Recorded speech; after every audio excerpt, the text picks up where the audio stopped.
Yeah, I'm getting 27 on this Continental. Suros is a 6-shot kill for precision hits now. Let's go.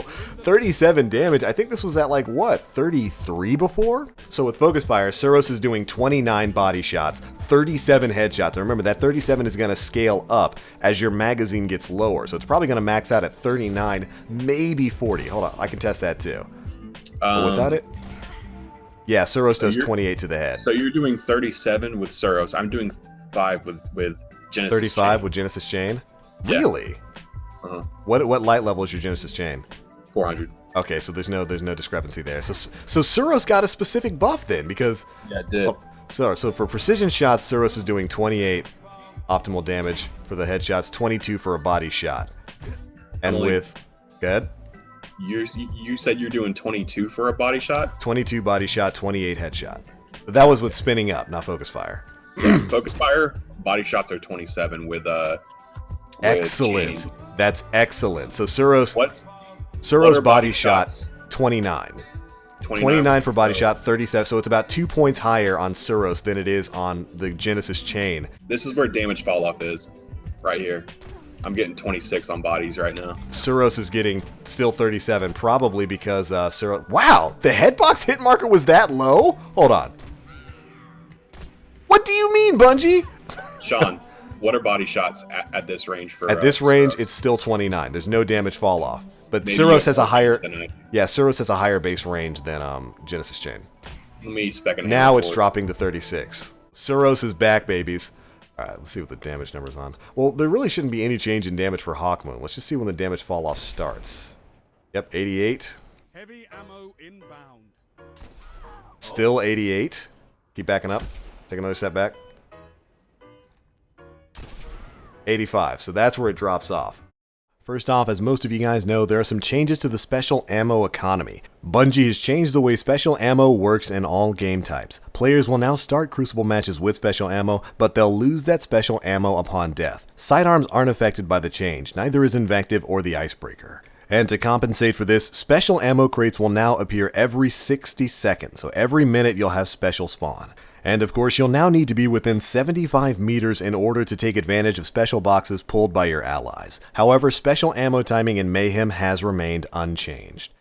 And surprisingly, there are some specific changes to the Universal Remote. One, they've reduced the Universal Remote's magazine size from 5 all the way down to 3. That's a very painful nerf.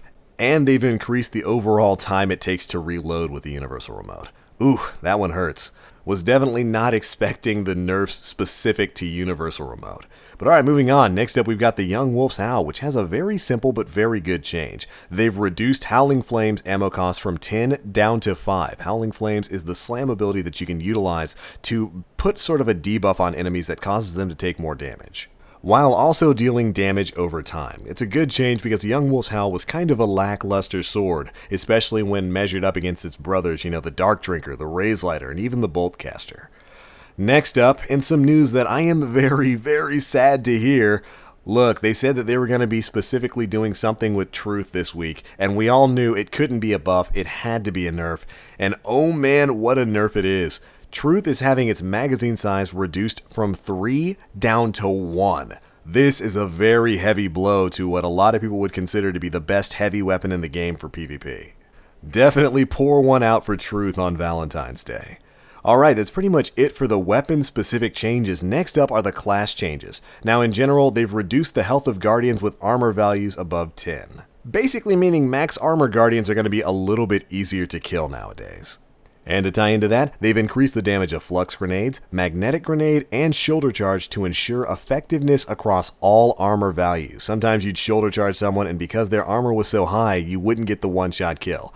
Well, hopefully not anymore. Finally, Blink now disables your radar and HUD for a short period of time after activation, so yet another nerf to Blink, and no mention of the Astrocyte verse, which really worries me. And finally, the very last thing we're going to talk about today is a big oops on Bungie's part because they broke a thing, or 2, or 3, or 10, because they broke 10 things. The Hungering Blade changes that, affect the healing that you get from Hungering Blade were inadvertently applied to the following perks: Transfusion for Strikers, Cauterized for Sunbreakers, Lifesteal for Voidwalkers, the Red Death perk, the Suros Legacy perk, No Backup Plans, Ward of Dawn, the Ram, Apotheosis Veil, and Embrace the Void.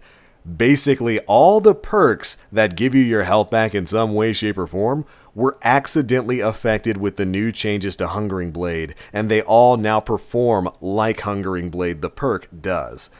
That's kind of a big oops because it kind of destroys certain builds, like the Voidwalker build.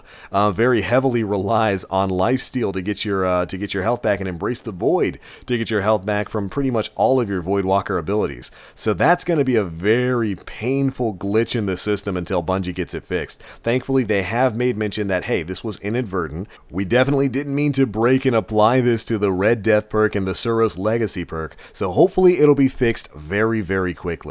But Bungie is aware of it, and we just wanted to make sure you are aware of it too, because this might affect quite a few builds right now. But alright, Guardians, that's pretty much it for the patch notes for HotFix 2.5.0.2. A lot of changes coming to the Crucible right now. It's going to be a very busy, very exciting day of testing and fun and merriment in the Crucible. So get out there, have yourself some fun. Be sure to let us know what you guys think of these changes down in the comment section below. And be sure to stay tuned right here to Planet Destiny. These changes are going to cause a lot of weapons to work differently, so we're getting right to work on new weapon and armor reviews to get out there for you guys. But that's going to be it for this one. Thanks so much for watching, Guardians. And as always, I am the Black Link. You guys stay frosty.